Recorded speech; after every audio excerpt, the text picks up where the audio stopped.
When a building becomes defunct, it is customary to demolish it and build something new in its place. But sometimes these structures are left to decay for years or even centuries. After they begin to deteriorate, these buildings become creepy and mysterious. From underwater cities to ghost towns, today we're exploring 10 abandoned places that will blow your mind. Naval fortifications aren't necessarily unusual. Land-based coastal artillery and forts to block enemy landings and bombardments have existed for centuries. In England, dozens still exist from the Napoleonic Wars and before, although they are now put to more peaceful uses. During World War II, British engineer Guy Moncel gave this old idea a makeover. His forts were designed to destroy incoming enemy aircraft, and contrary to standard practice, they were constructed out at sea. At a time of limited resources and unprecedented demand, the Moncel sea forts could have been regarded as expensive white elephants of doubtful military value. But these unseemly structures guarded the estuary to the famous River Thames and proved themselves very useful during the Second World War. They turned out to be a strategic advantage for the British, who used these forts to combat German bombers as they came to wreak havoc on nearby citizens. And the Moncel sea forts are still intact. They stand as a reminder of the glory and difficulty involved in the Second World War and will likely remain at the mouth of the Thames for many years to come. After several other incarnations, including as a pirate radio station, it looks like these forts are here to stay. The Christ of the Abyss is a bronze statue placed in 1954 on the bottom of the Bay of San Frutuoso, between Camagli and Portofino inside Portofino's protected natural marine area, 15 meters deep. It was sculpted by Guido Galletti, based on an idea by Italian diving instructor Duilio Marcante. The statue was placed near the spot where Dario Gonzatti, the first Italian to use scuba gear, died in 1947. It depicts Christ offering a benediction of peace, with his head and hands raised skyward. The statue was subsequently dedicated to the memory of Marcante. The statue was then forgotten for many years, until it was rediscovered by a group of surprised divers. Since then, it has become a major tourist attraction, and has spawned several copycat statues across the world, including several in the Caribbean and one in the Florida Keys. The dive is relatively simple and shallow, and does not require special precautions. For those not able to see the statue by diving, a recreation has been placed in the Church of San Frutuoso, nearby. Though it was meant to be a symbol of hope and remembrance, this increasingly decayed statue serves as a creepy reminder of a bizarre 1950s art project. The Great Wall of China spans over 5,500 miles and is truly one of the great wonders of the world. The first composition of the wall was erected in 771 BC and stretches from Hushan to Gansu and beyond. However, despite the infamous nature of this enormous structure, there are still numerous areas that are totally unexplored. A 2-year government mapping study uncovered new sections of the wall that total about 180 miles. Adventurers are only just beginning to seek out these unique spaces. For instance, one area called Jiankou winds over vertiginous mountain passes and exposes travelers to awe-inspiring views and heart-racing drops simultaneously. Be sure to pack a sleeping bag if you're partaking on an overnight camping trip. Sleeping on the Great Wall of China feels like a once-in-a-lifetime opportunity. And then there's Wanghecheng, dubbed the underwater section of the Great Wall. Wanghecheng actually means Yellow Flower Fortress. A misnomer. This underwater wall is not what you may visualize, so don't be let down when you don't see part of the Great Wall submerged in the lake. What you will actually see are the remains of the edges of the wall where the connected wall collapsed. The rubble of the wall is underwater.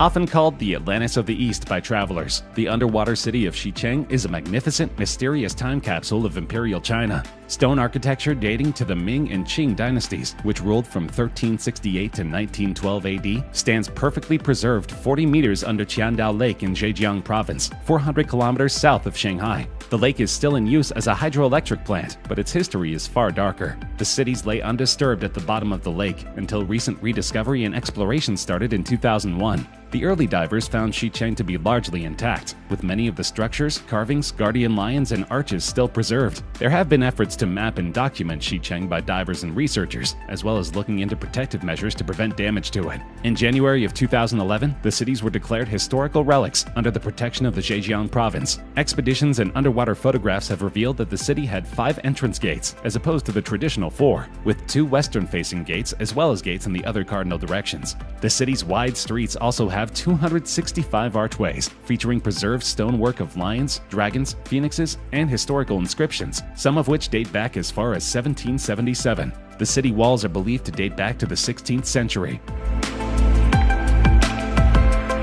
When you think of a sinking ship, your first thought is probably the Titanic. The world's most famous ship sank in less than 3 hours, and 1,500 souls perished that day. But the story of the SS America is much more mysterious, and the tale is rarely told. The SS America was launched on August 31, 1939, and was sponsored by Eleanor Roosevelt, First Lady of the United States. The America served its owners faithfully for 55 years until it was finally run aground in the Canary Islands in 1994. At that time, the SS America had been purchased by investors who dreamed of a floating hotel off the beach in Thailand. They'd been thrilled to find a 1940s liner with its interiors intact. Virtually no other cruise liners escaped the century without having their insides gutted and redecorated, but the America somehow scraped through. That means that when the ship crashed on shore, it maintained all of the creepy vintage decorations from the 1930s. Brave souls can still visit the boat to this day, as it slowly rots on a distant beach on the Canary Islands.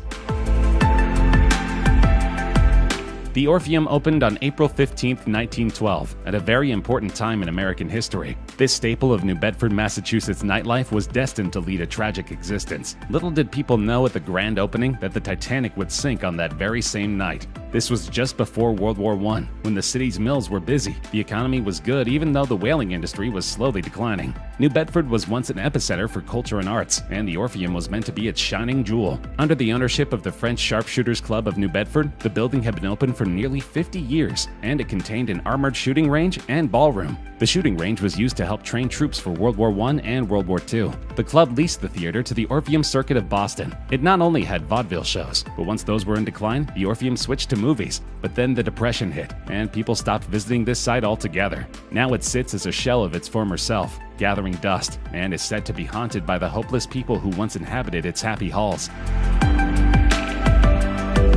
Nestled in the shadow of the magnificent Mount Fuji, Gulliver's Kingdom was believed to have closed down because of its unfortunate location. For some twisted reason, the park's developers decided to build it in the Aokigahara region, the same area where the Aokigahara Forest, Japan's most popular suicide destination, is located. Also, the nearby Kamikuishiki village is notorious as the headquarters of the Aum Shinriko Doomsday Cult, which also housed a nerve gas production facility. At the center of the park lies a giant model of the novel's titular character, Gulliver, tied to the ground, a vivid imagining of the famous scene where he is captured by the tiny people of Lilliput. As the park has aged, these creepy statues have become even more haunting. From afar, it essentially looks like an enormous human corpse laid amongst a row of houses.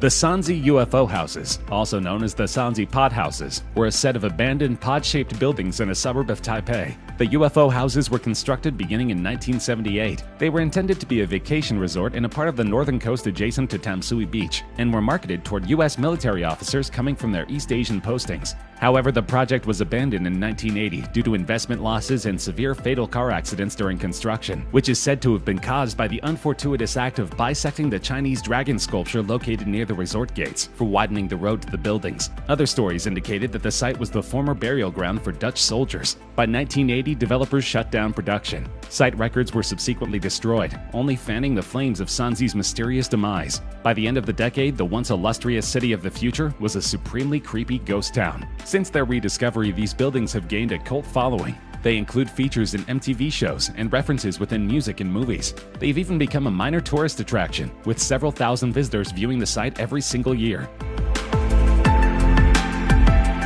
Nicknamed the Hotel of Doom, the Ryugyong Hotel is an abandoned structure looming over the North Korean capital of Pyongyang. It is North Korea's largest building, and yet it remains for the moment unfinished. The building consists of 3 triangular sections, each 100 meters long. The sections converge at the summit, giving an overall pyramidal outline to the structure. It is a gigantic building containing roughly 360,000 square meters, roughly 67 football fields, of floor space. The hotel was originally planned to be completed in 1989, but things didn't go as intended. Poor quality materials, electricity shortages, and a widespread famine in the country all became serious obstacles to the completion of the building. Expected foreign investments never materialized. Finally, in 1992, construction was halted. Japanese sources estimate that over the course of its construction, the project swallowed over 2% of North Korea's GDP, or roughly $750 million.